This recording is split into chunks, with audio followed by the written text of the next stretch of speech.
Good morning, my friends. Let's begin, as always, by taking a few breaths together. So if you will, exhale first and let it all out. And take a deep breath in. And let go. Another deep breath in. Letting go. One more collective breath together, breathing in and letting go.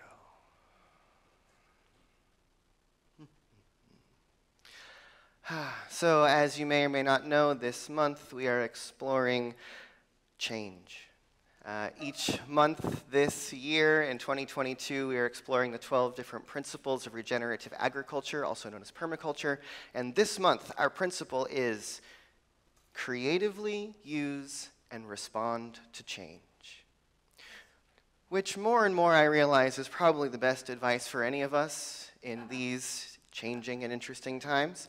As things are shifting and changing around us, right, it can hit us, it can come at us, it can overwhelm us, or it can be this opportunity to look and see in new ways, to choose new perspectives and new ways of doing and being, and which means when change is coming our way, we gotta get creative, right? And at the beginning of the month, we started this conversation by saying, okay, first, let's just recognize change is the very nature of creation.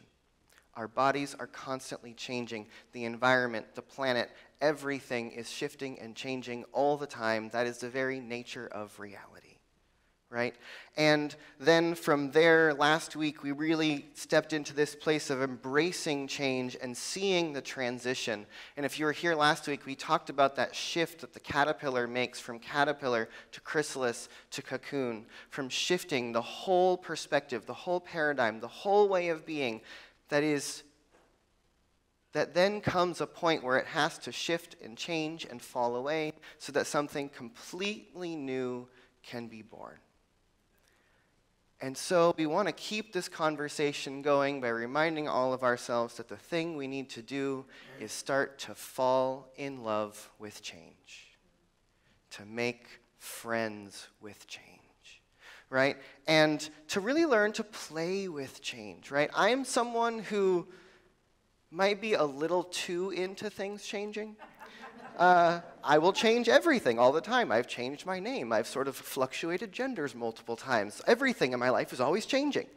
And one of the things that I have done my whole life is I've been sort of a compulsive room rearranger.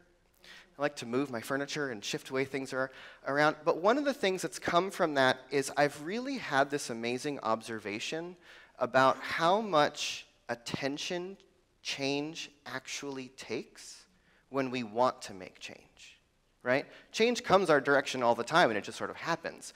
But when we want to make a change, there's more intentionality that's required, right? And I have this experience multiple times that when I rearrange my room or my office space, and say I keep my scissors or my phone charger in a particular drawer, and then I move the furniture around and now it's kept in a new drawer. And it's amazing to me how often in those first days and weeks I'll go to where the scissors or the phone charger used to be. Even if I've moved the whole chest, the drawer's not even there. But I still walk over and go, oh wait, I moved it, it's over here.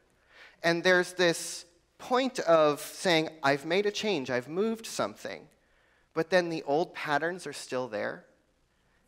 And so we go over to where it used to be even though it's no longer there. And how often, how many of you, maybe at some point in your life, have said, I'm going to make a certain kind of change, right? And you're like, yes, I'm all about it. I'm going to rearrange my life. I'm going to do that thing. I'm going to lose that. I'm going to gain that. I'm going to find this. I'm going to do whatever it is. And then the next thing you know, you're just back in your old pattern, doing your old thing. Like, where'd that change go? You know, and then you spend the rest of your life looking for your change. And it's like, I dropped it somewhere. And to realize that we are pattern creatures, right? The human mind, human behavior, our choices, we flow through patterns. If you notice the way you move through your house, for me, it's where I keep things. I notice that I walk in certain patterns.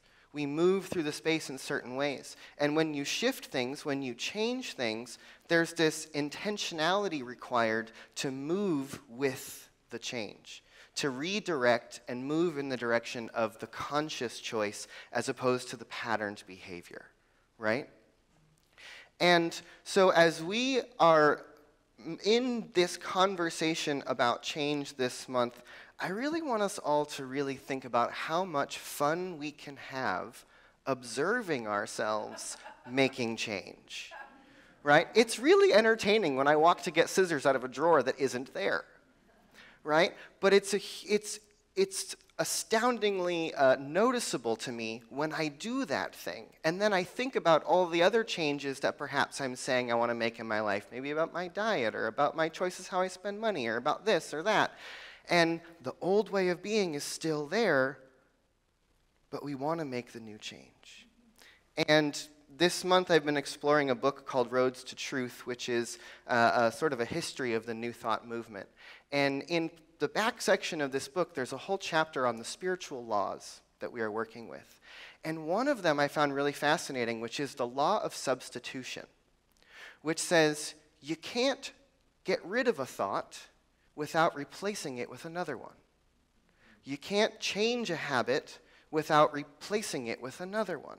If you want to change something in your life, you have to substitute it with something else, right? And so oftentimes we say, I'm going to make that change, but we never replace it with another behavior or another thought, right? Which means that the pattern is then just still there. Even if it's an empty space, it's a space shaped like the old thought.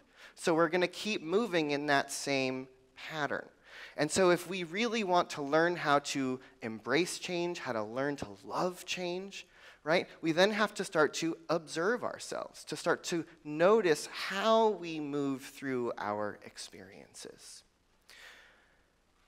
There's a book called The Four Pivots, which talks about the shifts we all need to make in mind in relationship to social justice and the environment and the shifting and changing world around us. And I love this idea of pivoting, right? That we have to make a conscious effort to move our body in a new direction, to pivot, to shift, to turn, and then consciously move in the direction of our choice. And these idea of pivots started making me think a little bit about dancing. And what if we started to think about our relationship to change as it comes our way, especially all the big things that are moving in the world? What if we think of it as an invitation to dance? And that as things come our way, we have the opportunity to learn how to move with them. Right? As things change, do we stand in our place and get angry that things are changing and get really frustrated that they're not in the drawer where they used to be? Or do we notice I can spin around and move the other direction? Right? But we have to do that dance in mind. We have to do that dance in thought. Because there is so much happening in our world that is taking our attention, that captures our minds, that moves us from where we want to be. And it might feel like we get knocked off balance, right? But what is dancing but to be off balance with flow? It's like you're falling in one direction and you fall in another and you fall in another, and you allow that push-pull of balance to be something that is fluid, something that is in motion, right? And what if we began to think of ourselves as those who are dancing with the changes that are coming our direction? And that every big shift, every moment of change is an opportunity to flow in a new way. Because much of the flow and the currents that are moving around us, in a big way, the energy of consciousness has just been knocking people around, right? Our collective consciousness has kind of been this like bully in the dance floor, just like it's like more of a mosh pit, you know what I mean? It's like everyone's getting bumped around, people are getting hurt, things aren't looking the way that they should. It's really chaotic. And I think it's because we're listening to the wrong music, right? If you want to dance, you have to choose what you're listening to support that dance. You want to choose the music, and the music is the story we tell. The music is the perspectives, the truths that we tap into about the nature of the universe. And so we want to invite a greater story, a greater song into our lives so that each one of us feels like we are invited to engage in something bigger than ourselves. Right? There's an invitation for us to really step up our game. I think the world is calling on all of us to step up in a bigger way. And what if we chose to, instead of seeing all of the crises and the difficult things that are happening in our world, instead of seeing them as something that is in opposition to us, what if we saw it as the invitation from the universe to dance? And that we place our hand out and we say, okay, I'm going to step in. I'm going to participate. But in order to do that, it means that we have to step up and be bigger. We have to be more. We have to use our voices. We have to shift the way that we are telling our story, the way that we are teaching our philosophy. We have to be willing to evolve, right? And evolution is not always a fun process. Evolution is tricky.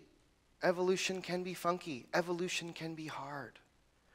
But one of the things that I have been so pleased by in the last couple years as I watch our global organization of Centers for Spiritual Living around the planet, that the organization, I'm watching it shift and change and evolve and step up into the dance in a bigger way than it ever has before. You know, for the last 100 years, the New Thought movement has been very focused on the power of our thoughts, the power of positive thinking, the power that we have to create our life and manifest the things that we want, right? But that is evolving, right? We now have, for the global organization of Centers for Spiritual Living, a committee that is called the Spiritually Motivated Social Engagement Committee. And they look at the issues of the world. They look at the things that are coming up in our nation, and then they look to our guiding principles. They look to our global vision and say, what is our official position as a movement in reference to what's happening in the world? And I see that the original New Thought thinkers, this philosophy was founded on the ability of the mind to heal the body. And then at some point, the philosophy evolved to say, wait a minute, what if our minds and bodies have the ability to create in the world, and we have the ability to create our lives? And the newest evolution of the philosophy that I see in the global movement is shifting from you have the power to create your life to we have the power to create a world that we all want to live in. And that we are being invited to rise up to a new level. And I want to read you something really quickly that came from the Spiritually Motivated Social Engagement Committee about a month ago. And I'm going to read you one paragraph from their statement entitled, "With Sorrow for the Loss of Constitutional Protection." And this statement really stood out to me and made me realize, yes, I am proud to be a member of this organization, and I am proud to be a part of a group of people who stand up for what is right and make it clear what we stand for. And so this is the official statement from Centers for Spiritual Living that I want you to hear. It says that Centers for Spiritual Living's North Star is our global vision, which I'll read to you in a little bit, and our organized shared values and our Science of Mind statement of belief, all of which speak directly to the liberty, equality, equity, inclusion, human rights, compassion, safety, self-determination, and spiritual living. For that reason, we are unambiguously in support of the Black, Indigenous, and people of color, unambiguously in support of gender equity and equality, unambiguously in support of LGBTQI+ lives, and unambiguously in support of women being the sole decision makers about their lives, well-being, dignity, and choices.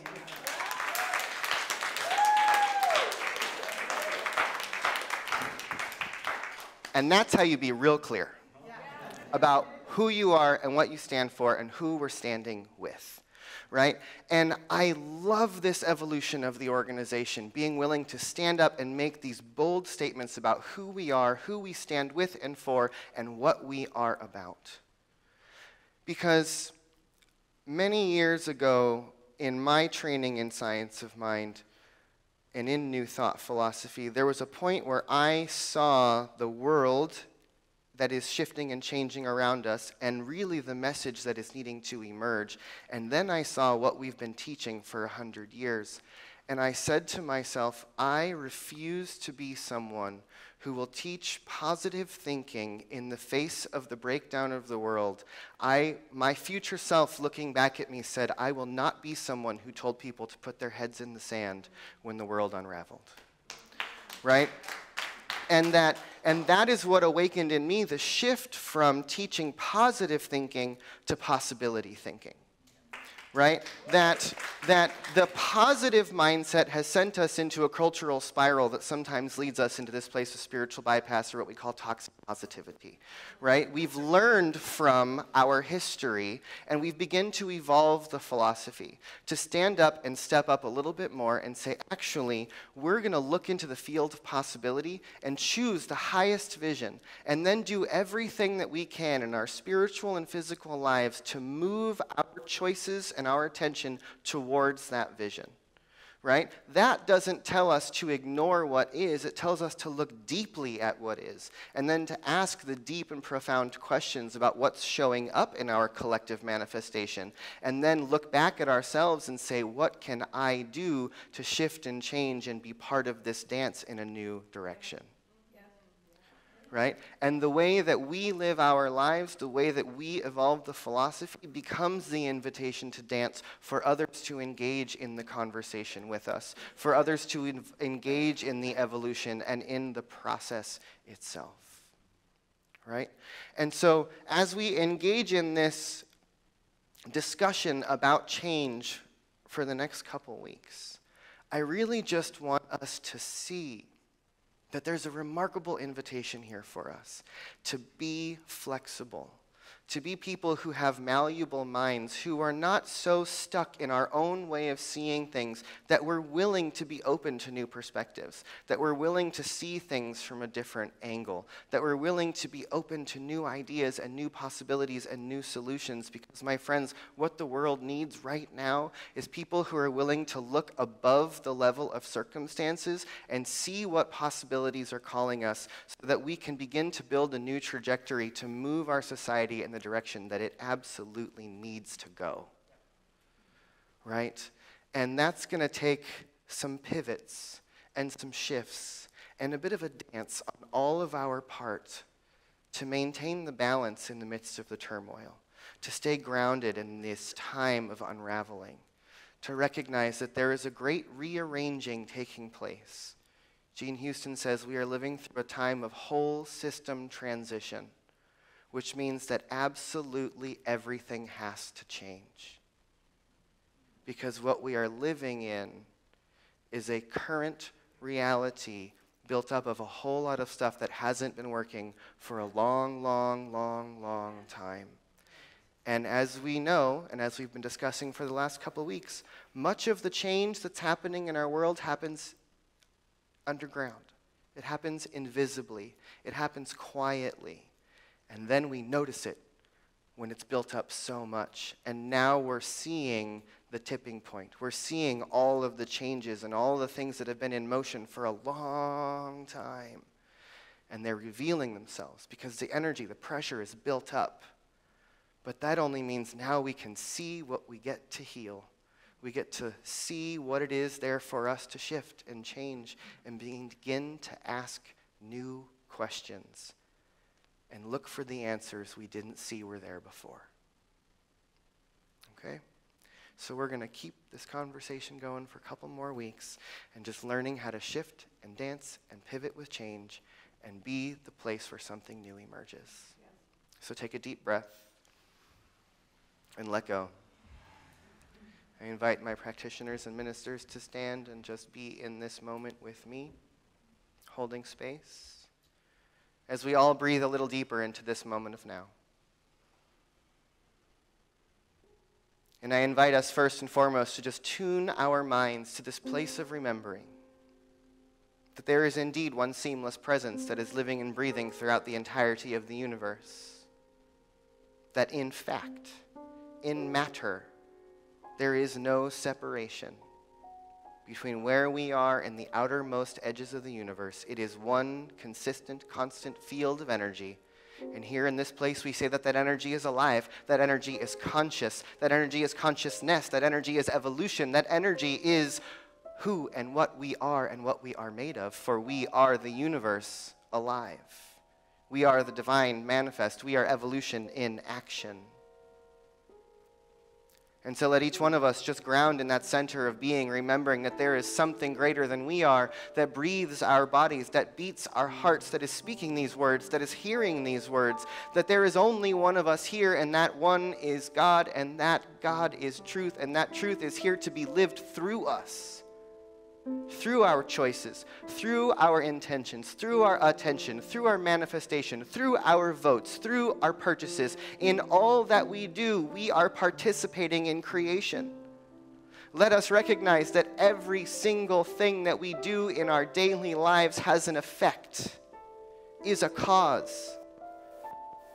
Let our deepest intentions for the world that we want to live in, for the people that we want to be, trickle down all the way into every little element of our lives.